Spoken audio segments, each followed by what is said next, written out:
Isang lumang refrigerator sa loob ng isang maliit na bahay ang naglabas ng napakasangsang na amoy. Nang buksan ito ng mga investigador, tumambad ang isang itim na sako. Ngunit wala ni isa sa kanila ang naghanda sa katotohanang nasa loob nito. Mas lalong naging misteryo ang lahat ng mapaluha ang isa sa mga pulis matapos makilala ang biktima. Iyan ang ating pakatutukan dito sa Crime Stories present Refrigerator. Paano po bang gagawin natin dyan kay Tatay Isko? Nakakatakot na po sa barangay natin ang tao na yan, Kap. Sana man lang po may gawin kayong paraan para malesen yung mga ginagawa na matanda na yan. Noong nakaraan po, hinabol niya ng itak yung anak ko. Hindi naman siya inaano ng anak ko eh. Parang pinag-initan niya lang. Wag po kayong mag-alala, Ale. Gagawin ko po ito ng paraan.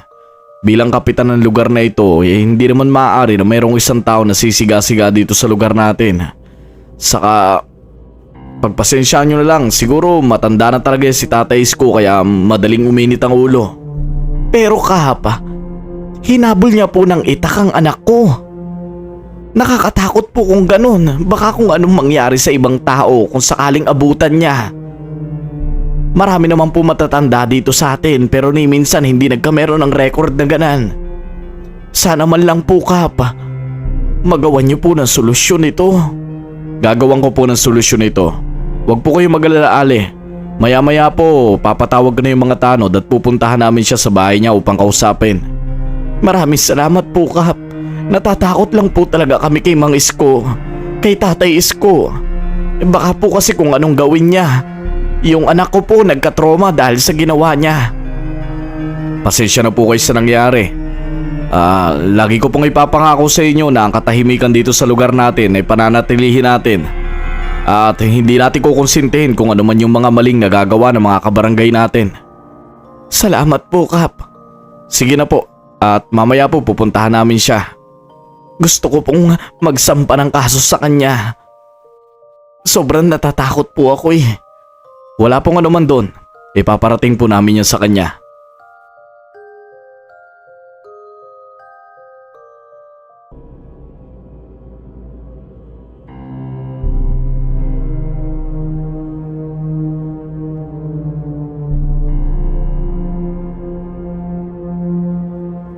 Nang araw na yon, isang reklamo ang dumating sa barangay dahil sa ginawa ni Tatay Isko. Marami na rin mga reklamo ang naiulat kay Kapitan Robert dahil sa napakainiti ng ulo ng matandang ito. Marami na mga tao ang nagagalit sa kanya dahil sa kanyang mga ginagawa. Kaya naman, agad na pinatawag ni Kapitan Robert ang kanyang mga tanod at agad nilang pinuntahan ang bahay ni Tatay Isko. Paring Isko! Paring Isko, nandiyan ka ba?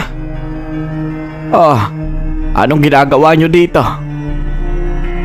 Paring Isko, gusto lang sana kita makausap tungkol dun sa nangyaring gulo nung nakaraan. Alam mo naman, syempre nakakarating yun sa akin dahil kapitan ako ng lugar natin. Ayos lang naman, Robert. Mabuti na lamang at pumunta ka dito. Gusto ko lamang di magpaliwanag. Ganun po ba? Sige po. Pwede po ba kaming pumasok para makausap kayo? Wala naman pong anuman. Si Tatay Isko at si Kapitan Robert ay matagal na magkakilala at sa katotohanan ay magkaibigan sila. Bata pa lamang, magtropa na silang dalawa. Kaya naman, naiintindihan ni Kapitan Robert kung ano ang sinasabi ni Tatay Isko.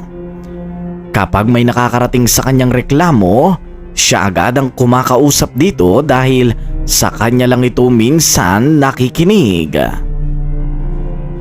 Anong nangyari ba, pare? Yung Ale pumunta sa akin eh. Sabi niya takot na takot daw siya dahil yung anak niya na trauma. Ano bang ginawa sa'yo ng anak noon at hinagad mo raw ng itak? Malaking kwento kasi yan eh. Nangyari kasi noon eh, parang niloloko niya ako eh. Binibiro-biro niya ako habang nagtitinda ako ng karne. Alam mo naman yan na lang ang negosyo ko eh. Wala pa akong kita noon. Tapos, marami siya sinasabi na yung karne ko daw eh, hindi naman daw maganda ang pagkakaluto. Kaya ayon, parang nabuisit na ako sa bata na yun dahil paulit-ulit na lang siya palaging ganon, kaya hinabol ko ng itak. Paring Isko, nakakahiyaman to sabihin pero alam mo naman na magkakilala na tayo noon pa. Maraming mga tao ang alam na magkakilala tayo. Nahihiya lang ako kapag nakakarinig ako ng mga reklamo tungkol sa'yo. Sana naman dinggin mo rin yung side ko pare. Hindi ko naman magagawa yun kung hindi rin ako na-trigger eh. Saka bastos talaga yung bata na yon, kaya dapat ipatawag mo rin yon. Nandoon na nga tayo eh. Binastos ka na nga pero di ba pare, bilang nakakatanda tayo dapat pagsabihan na lang natin. Hindi na dapat natin dinadaan sa dahas. Lalo pat bata lang yon. Ano ba namang kinalaman noon pare, ang masasabi ko lang sana, pwede bang huling reklamo na ito tungkol sa'yo? Hindi naman ako makakapangako na huling reklamo yan eh. Sila lang naman na nagre-reklamo kapag may ginagawa ako. Lumalaban lang ako ng patas at ipinagtatanggol ko lang ang sarili ko. Ngayon kung pagbabawalan mo kong ipagtanggol ang sarili ko parang hindi na rin kita kaibigan. Pare, hindi naman sa ganun. Ang sinasabi ko lang, iwasan natin yung makipag-away at lagi magmaoy. Marami na rin kasing nagagalit eh. Hindi ko maipapangako pero gagawin ko naman ang magagawa ko para maging maayos. Basta pare, ayos ang usapan natin ngayon ha. Iles lang natin yung init ng ulo ha. At ako nang bahala doon sa Ale. Gusto ko raw sampahan ng kaso. Kakausapin ko na lamang siya. Saka sa isang araw, pumunta ka ng barangay para makapagpaliwanag ka. Makahingi ka ng sorry sa kanila, okay? Siya sige. Hihingi na lang ako ng sorry kahit siya yung mali. Nang araw na yon, hindi alam ni Kapitan Robert na yun na pala ang huling araw na makakausap niya ng matino ang kaibigan na si Tatay Kaloy. Matapos kasi ang araw na yon, wala na siya naging balita sa matanda. Hindi na rin ito pumunta sa napag-usapang araw kung saan ihingi ito ng tawad sa pamilyang nasaktan niya.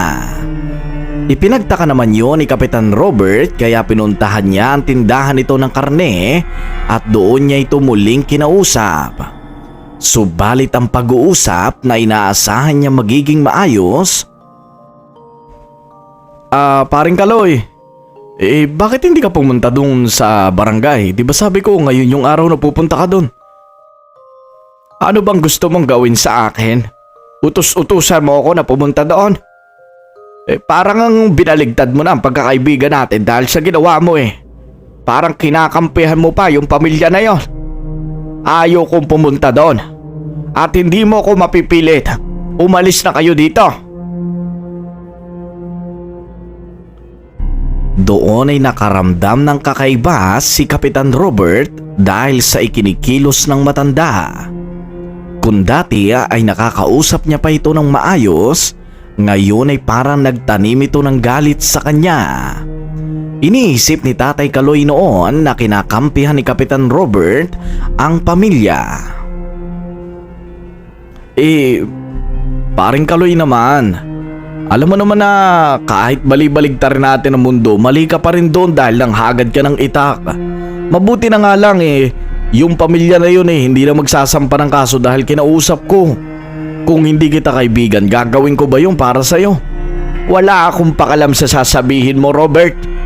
Hindi na kita kaibigan simula ngayon. Binaligtad mo ako. Isang mga matatalim na salita ang binitawan niya kay Kapitan Robert. Dahil doon, nawalan na ng pag-asa si Kapitan Robert na makikipag-usap pa ito ng maayos sa kanya. Sinabi na lamang niya sa pamilya na naargabyado ni Tatay Kaloy na humingi na ito ng tawad. Kahit ang totoo, hindi naman talaga. Lumipas pa mga araw at naging mainit ang ulo lalo ni Tatay Kaloy. Marami na mga reklamo ang nakarating kay Kapitan Robert. Subalit dahil kaibigan niya ito, pinagtakpan niya ito at ipinagtanggol sa mga tao. Isang araw, habang nagtitinda ng karne si Tatay Kaloy, isang pulis ang tumigil sa harapan niya. Doon ay kinausap siya nito at gusto nitong bumili ng karne. Magandang araw po, Tatay Kaloy. Ayos daw yung mga karne nyo dito ah. Magkano po ba yan?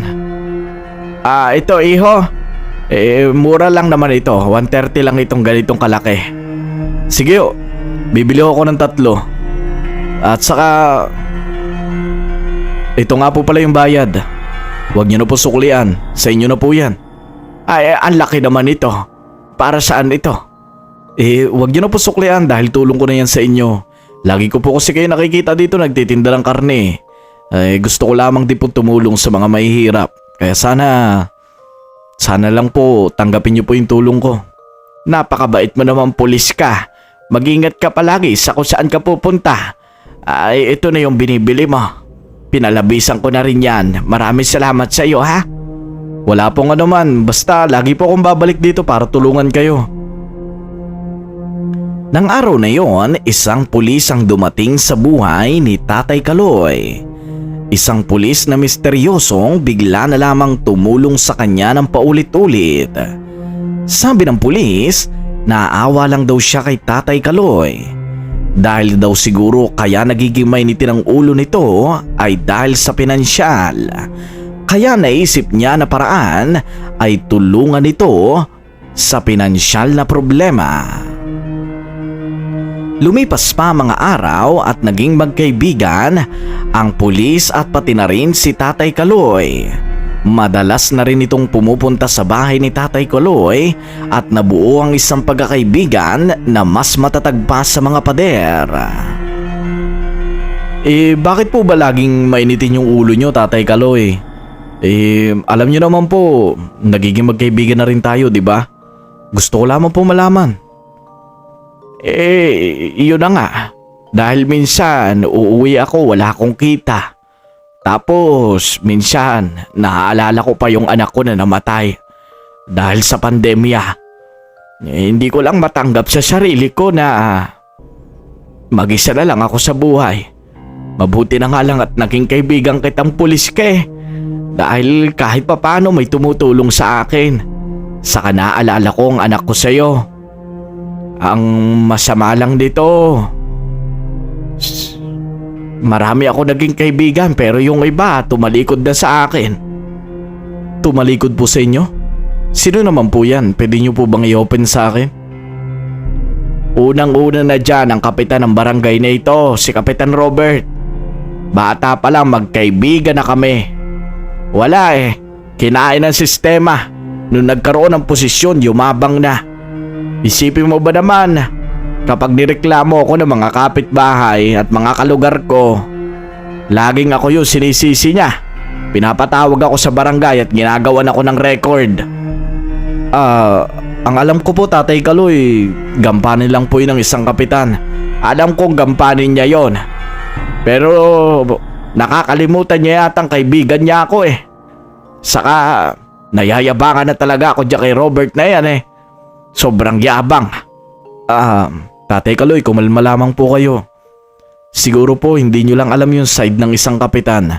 Mahirap po kasi talaga maging kapitan at magpanatili ng katahimikan sa lugar. Siguro unawain nyo na lamang din po si Kapitan Robert. Galit ako sa kanya. Sinusuklam ko siya. Magmula nung nagkaalitan kami, hindi na kami nag-usap niyang si Robert na yan. Minsan nga nanunuyo pa yan eh. Nagpapapunta ng mga tanod doon sa karnihan ko at nagpapabili ng ulam.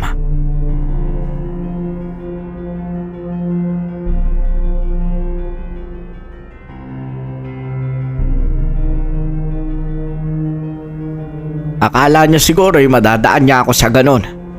Wala naman sa akin yung pagtulong niya eh. Ang gusto ko lamang ituring niya ako ang kaibigan katulad noong itinuturing niya ako ng mga bata pa kami. Pero wala. Dahil naging kapitan na, lumaki na ang ulo. Hay nako. Nung bata pa kami, sobrang close namin yan ni Kapitan Robert. Kung anong kinakain ko, kinakain niya rin. Pero simula nung naging kapitan siya, parang hindi niya na ako kilala. Alam ko po, siguro matindi yung alitan yung dalawa pero naniniwala ako magiging okay din po kayo. Naniniwala ako na may paraan siyang ginagawa para maging maayos kayo. At sana po mapatawad niyo siya kung ano man po yung pagkakamali niya sa inyo. Bilang isang kapitan po kasi talaga mahirap po talaga yung ginagawa niya eh. Kaya sana maging okay na rin po yung trato niyo sa isa't isa. Makalipas pa ang ilang araw ay naging mas malapit na magkaibigan ang pulis na si Nelson pati na rin si Tatay Kaloy. Madalas kasi nagdadala ito ng mga pagkain sa pwesto mismo ni Tatay Kaloy. Marami na rin na nagtataka ng biglang pagsulpot ng pulis na ito na tumutulong kay Tatay Kaloy. Siguro iniisip ng iba na estratehiya ito para hindi maging mainitin ang ulo ng matanda. Pero para kay Nelson, kinaibigan niya ang matanda dahil naawa daw siya dito nang una silang magkita. Makalipas lamang ang ilang buwan pa, isang nakakagimbal na balita ang gumimbal sa buong barangay. Si Kapitan Robert hindi na nagpakita magmula ng isang araw pagkatapos ng kaguluhan na ginawa ni Tatay Kaloy. Para ba naglaho si Kapitan Robert na parang bula? Si Tatay Kaloy naman tuloy pa rin ang pagtitinda ng karne. Hindi na nagpapakita si Kapitan. Ano po ba nangyari sa kanya? Sa totoo lang, kami mga barangay tanod hindi rin namin alam. Yung asawa niya tinatanong namin kung nasaan siya pero umalis lang daw siya ng isang gabi tapos hindi na raw ito bumalik eh. Ewan namin kung ano nangyari. Iniimbestigahan na nga rin namin kasi ilang araw na rin siyang hindi nagpapakita sa barangay. Iniisip na lang namin na baka nagbakasyon lang at hindi nagsabi. Pero sana yun nga talaga ang totoo. Sa kabilang bahagi naman, ang pulis at si Tatay Kaloy. Oh, Tatay Kaloy, ito po yung bayad ko dun sa karne. Ay, maraming salamat sa iyo, iyo. Bumili ka ulit dito. Siya nga pala, napapadalang na ang pagdaan mo dito ah. Dati, lagi kang araw-araw dumadaan dito at tinutulungan mo ako. Marami po kasi akong inaasikaso ngayon. Sa totoo lang po yung kapitan po kasi natin nawawala. So kailangang hanapin at naiata sa akin ang misyon na yun. Kaya pasensya na po kayo talaga. Bilang isang pulis, mahirap din po yung trabaho ko. Basta mag-iingat ka, Nelson, sa misyon na iyan. At ipinapanalangin ko na sana makita na rin yung kapitan na iyan. Matagal-tagal na nga rin siya nawawala Kahit ako naman nag-aalala na rin sa kanya. Yun nga po wala pong kahit anong bakas ang makita namin. Nag-imbestiga na kami kung saan-saan. Kung kani-kaninong tao, nagtanong na rin kami. Pero nakita lang daw siya nung isang gabi na lumabas tapos hindi na bumalik. Yun lang talagang idea na pumasok sa amin na baka nagbakasyon lang siya. Pero hindi namin alam kung anong totoo nangyari. Habang nawawala ang tao, kailangan imbestigahan at kailangang hanapin. Missing person na po ngayon si Kapitan Robert at kailangan mahanap. Sana naman mahanap niyo na si Kapitan Robert. Kahit naman may alitan kami, nag-aalala din ako sa kanya. Nasaan na nga kaya ang tao na yon? Umalis na nga ang pulis noon matapos bumili ng karne doon kay Tatay Kaloy. Agad na rin siya nagpaalam at kumaway-kaway pa nga si Tatay Kaloy habang papalayo ang kanyang motorsiklo. Makalipas pa ang ilang linggo, isang amoy ang umalingasaw sa barangay. Lahat ay nagulat dahil ang amoy na yon hindi pangkaraniwang amoy at parang sobrang bulok na bagay. Ang pinagtataka pa ng mga tao, ang amoy ay mismong nanggagaling kay Tatay Kaloy na bahay. Makalipas pa ang ilang araw, hindi na nagtinda ng karne si Tatay Kaloy. Madalas ay nagkukulong na lang ito sa bahay at hindi na lumalabas pa ng kanyang bahay. Isang bagay na ipinagtaka naman ng pulis na si Nelson dahil palagi itong hindi uma-absent sa pagtitinda ng karne. At ang pinagtaka pa niya, ang report na may nagsabing may nanggagaling na amoy sa loob ng bahay nito. Kaya naman, nagkandak ng operasyon ang mga pulis at investigador upang siyasatin at tingnan kung ano ang nasa loob ng bahay ni Tatay Kaloy. Akong kakausap sa kanya dahil kaibigan ko siya. Panigurado ako na papapasukin niya tayo sa bahay niya. At saka huwag niyo munang pag-isipan ng kung ano si Tatay Kaloy. Mabait siya, kaibigan ko siya, kilala ko siya. Hindi siya gagawa ng kahit na ano. Hindi kaya may koneksyon ito sa pagkawala ni Kapitan Robert? Huwag ka magsalita ng ganyan. Malabo yun dahil magkaibigan silang dalawa. Hindi magagawa yun ni Tatay Kaloy. Saka di ba, alam naman natin na nagtitinda siya ng karne. Matagal na siyang walang tinda. Malay nyo, nabulok lang yung karne kaya may mabaho nang gagaling sa bahay niya. Yun ang kailangan natin malaman ngayon. Kaya pupuntahan natin siya. At gusto ko, ako ang kumausap sa kanya. Sige, wala namang problema sa amin. Basta nasa likod mo lang kami. Maghanda kayo mga kasama. Meron tayong operasyon ngayon na inutos sa atin. Agad na pumunta ang mga pulis sa bahay ni Tatay Kaloy. Kasama doon si Nelson na pulis na kaibigan ni Tatay Kaloy. Si Nelson ang unang kumatok sa pinto at binalabog sila ng napakatahimik na aura ng bahay. Walang kahit ano nagsasalita sa loob. Walang kahit na anong makita sa loob. Kaya naman, hindi muna sila pumasok at inintay muna nila na merong tao ang magpakita sa loob. Tatay Kaloy, ako po ito, si Nelson, yung kaibigan nyo.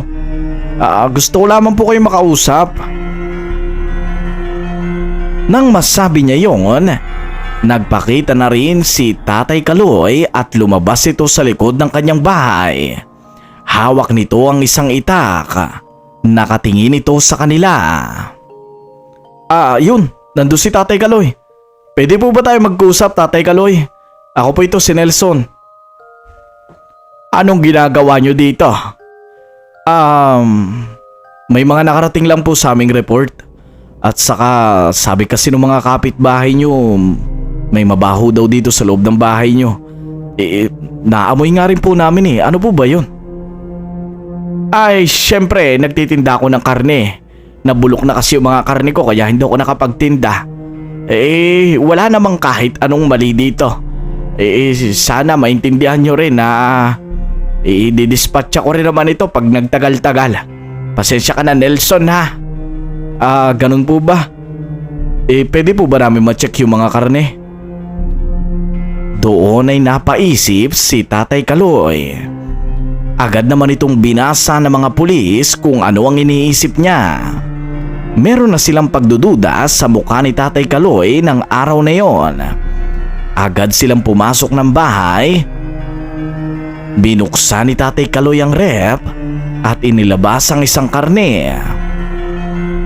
Ito po ba yung mabaho? Yan nga, nabulok na kasi yan eh. Matagal na kasi yan nandun sa rep. Subalit, may isang plastic na kulay itim ang napansin ni Nelson sa loob ng rep. Hindi ito kinuha ni Tatay Kaloy bagkus ang kinuha nito ay isang karne na nabubulok. Medyo mabaho nga po ito pero ano po ba yung nandoon sa plastic na yon? Mga karne din po ba yon? Ay oo, mga karne din yan. Huwag nyo na lang buksan dahil mas mabaho yan. Pero ito, kita nyo naman mga karne lang. Tatay Kaloy, nag-iimbestiga po kasi kami. At saka may utos po talaga sa amin na tignan. Ayos lang po ba kung mabuksan natin yan? Hindi maaari dahil mga bulok na nga yung karne na yan, saka may mga bulate na. Nakakadiri baka masuka lang kayo. Ayos na ito, kita nyo naman mabaho talaga yung karne. Tatay Kaloy, pasensya na po pero hindi po kasi pwede yun dahil marami tayong kasama mga kapulisan. Kailangan po talaga namin malaman. Doon ay napatingin si Tatay Kaloy sa plastik at nag-iisip ito ng matagal. Naghihintay naman ang mga pulis sa kung ano ang sasabihin nito. Pumunta ito ng kusina. Saglit lang, ipapakita ko sa inyo. Kukuha lang ako ng pambukas. Subalit, ang pagkakataon na yon ang ikakagulat ng lahat. Kinuha ni Tatay Kaloy ang kanyang itak at agad na inundayan si Nelson. Mabuti na lamang at nasalag agad ito ni Nelson at doon ay hinawakan nila si Tatay Kaloy. Ipinosas nila ito dahil delikado ang kanyang ginagawa. Sa pagkakataong yon, inisip na ng mga pulis na may itinatago talaga si Tatay Nelson sa loob ng kanyang rep. Doon niya ay pinuntahan nila ang plastik at naamoy talaga nila ang sobrang bulok na amoy na hindi nila maipaliwanag. Hindi ito karne lang ng baboy. Napakabaho Nasaan yung gloves ko? Pakiabot nga. Tatay Kaloy, bakit niyo naman po ko inundayan? Kala ko magkaibigan tayo. Sinabi ko na nga sa inyo, huwag niyo nang buksan yan. Kailangan po natin buksan. Kailangan po natin malaman kung ano nasa loob. Nang pagbukas ng isang investigador sa nasa loob noon, tumambad na agad sa kanila ang isang bangkay. Chap-chap na ito at doon nila nakita ang mukha nito. Kamukhang kamukha ito ni Kapitan Robert at hindi sila maaring magkamali. Si Kapitan Robert nasa sa loob ng rep, wala ng buhay, chap-chap na ang katawan.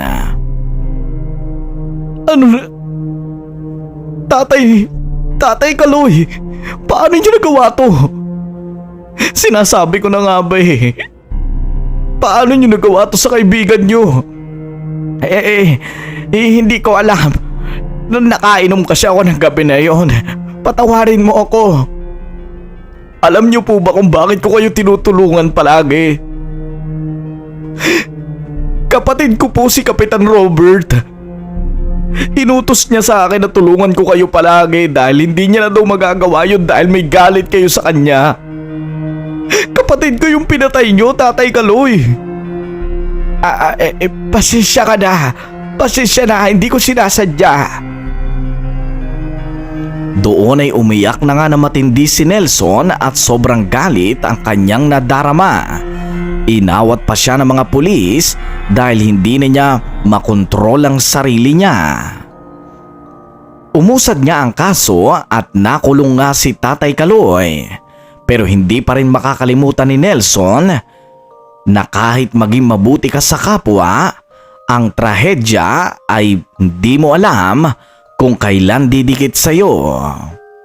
Hanggang dito na lamang po ang ating kwento at maraming salamat sa lahat na nakinig at nakibahagi sa kwentong ito. Kung nagustuhan ninyo, huwag kalimutang mag-subscribe at i-hit na rin ang notification bell.